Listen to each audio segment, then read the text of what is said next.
Good morning, first grade.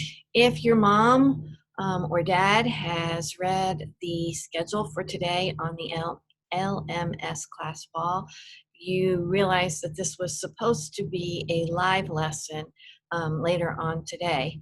However, I have been asked by Mrs. Sherrard to do something at the church this morning, so it kind of messes everything up. And I really want to make sure that we do a live lesson in English language arts. We're going to push that to this afternoon. Today we are going to take what we have learned, because we've learned a lot about our community and economics in our community. So we're going to together today put all of that together, and we're going to talk about the cycle of money in a community. So we're going to take all of the information that we've learned, income, spending money, making good choices, saving money, natural resources. We're going to take all of that information and we're going to put it together to find out how the flow of money that people earn affects us as a community. And so if you would go ahead and um, look first at the target, by the end of today's lesson, we should be able to explain the flow of money in a community's economy. And you're going to need to open your Money in Our Community booklet, right? And today's book is Money in Our Community by Karen Jones. And she starts by telling us that our community is the place where we live, work, and play. Kids in our community go to school. Many adults have jobs in order to make money. The money that they earn is called income, if you'll remember. Economics means learning about money. That's what we've been doing in this unit. Community economics teaches us about how people earn and spend money in our community. We earn it, we spend it, we also might save some of it. Jobs contribute to our community in different ways. Some jobs make goods, other jobs provide important services. This is what we talked about at the very beginning of the unit.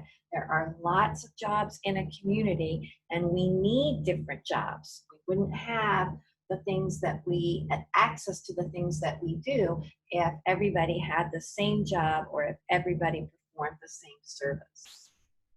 Teenagers and adults get jobs to help them earn an income.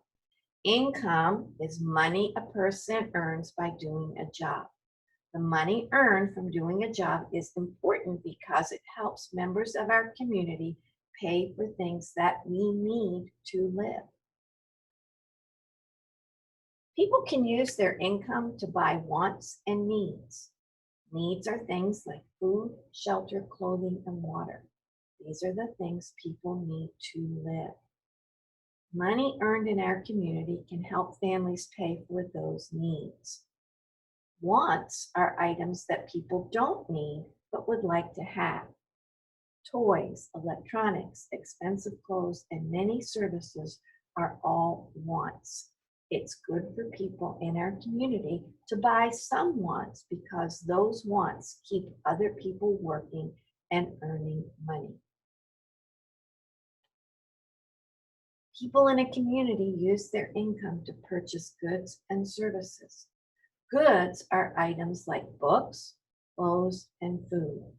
A service is work done by a person to help someone else. Jobs like a dentist, barber, waitress, and garbage collector all provide a service. Some goods that people purchased are using the natural resources in a community. Natural resources are items found on Earth naturally that can be used to make something else. Wood from trees can be used to make paper, can be used to make pencils and boards to build things. Natural resources are limited though, so we should do our best to conserve resources in our community. We don't want to be wasteful.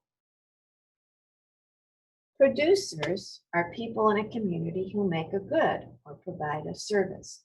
Bakers, mail carriers, factory workers, and teachers are just a few of the many types of producers. People who buy and use the goods in a community are called consumers. When you pay to ride a bus, you are a consumer. When you buy a coat at a store, you are being a consumer. When you buy the baker's bread, you are being a consumer. Sometimes a good you want to buy may not be available. Supply is how much of a good or service is available for people to purchase. Demand means how much a good or service is wanted.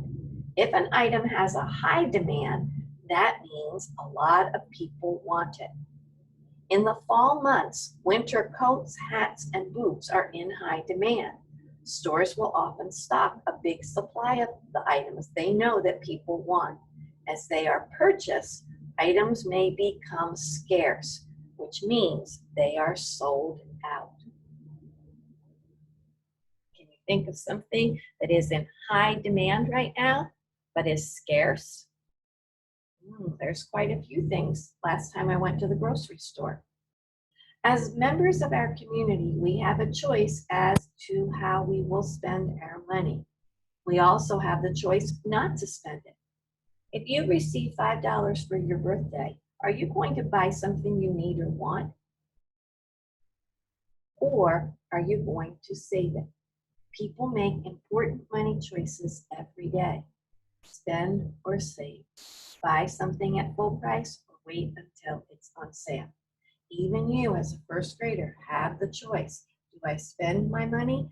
Do I save my money? Since people in our community work very hard to earn an income, it's important to make responsible money choices. Every person and every job in a community plays an important role in keeping the community economy healthy and strong. All right. Now, to help us understand what we've learned about the flow of money in a community, I'm going to turn this way a little bit, and we might have to adjust this. Okay. Let's bring it a little bit closer so you can see. All right. We're going to do a little bit of a scenario. In the community, there's a chef who works at a restaurant, a doctor who works at a hospital, and a farmer who works on a farm. Okay? Now, the chef works at a restaurant and he earns money. So we're going to give him some money. A doctor works at the hospital.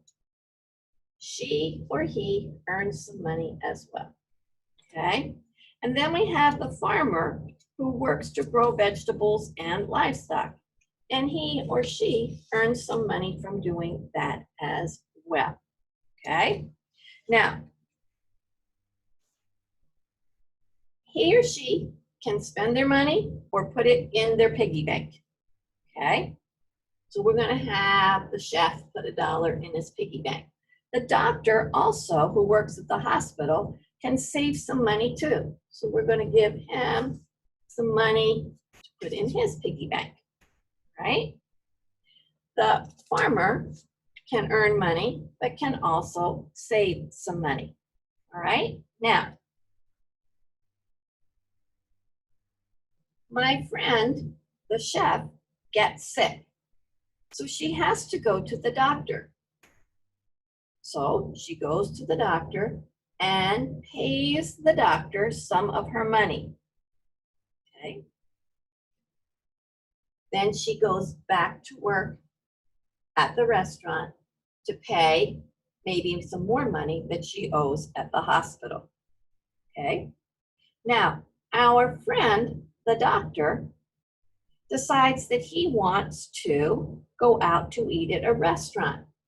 So he takes some of the money that he has earned and pays the chef at the restaurant for a delicious meal that was served there. And finally, we have a farmer, and he decides that he is going to go to the restaurant and have some lasagna. So he pays the chef some money as well. But the chef also needs to buy some vegetables from the farmer. So he pays some money to the farmer. Each of our friends has supported other people in the community. The chef, by going to the doctor for a checkup or because he wasn't feeling well, gave some money to the doctor, paid the doctor for his services, okay? The farmer sold some of his product to the chef. So the chef, in turn, paid the farmer some money. Each of these people, the chef, the doctor, the farmer, all helped to either provide a good or a service. That's how they earned their money, okay? Each of them also had a choice whether to spend their money on a need or a want or to save their money. And that's when we talk about the flow of money in a community, that's what we're talking about. So if we look at our anchor chart that I'm going to put up here in a minute, okay, hopefully what that exercise, which would have worked a whole lot better if you all were here and I could have had you act out the parts. What I hope you learned from it is about the flow of money in a community. We have learned in this unit that people provide a good or a service, okay? And because they provide a good or a service, they earn an income, okay? So people earn money when they provide a good or service. That money that they earn is called an income. Then people have a choice. They can either spend money or they can save money. So they've provided a good or service, they've earned an income or money for it. They can save money or they can spend money. If they spend money, then they are giving back to the community by paying people for the service or the good that the people provide. Okay? So we have definite flow of money in a community. It starts with people providing a good or service, them earning an income for providing that good or service. Then they have the choice to either save their money or spend their money. When they spend their money, that is going back to help the people in the community who are providing or offering a service. All right, now let me turn it around one more time, because if you looked at your assignment on the wall today, you will notice that after the lesson, you are asked to complete your own flow chart, money flow chart in a community, all right, with workbook page 9, as well as answering the questions down here, okay? Over to the side, it says people earn money, people provide a good or service, people spend money, people save money. So you're going to recreate our flow of money community chart that we made here in the classroom. You're going to take these things and put them in the correct order on your own flow chart. Then you're going to answer your 3 true and false questions, okay? And we can explain the flow of money in a community. If you look at the flow chart that we made here in the classroom or the one that you're going to do at your house at home, it's easily explained. People provide a good or a service. By doing that, they earn money or an income. With that income, that money that they have earned from providing that good or providing that service, they have a choice. They can save their money, or they can spend their money for something that they need or they want. When we spend our money, then that money goes back into the community to help the people in the community who provide a service or a good. It provides them money so that the whole cycle can begin again. All right, I will see you later today in our live lesson for English Language Arts. Have a great day.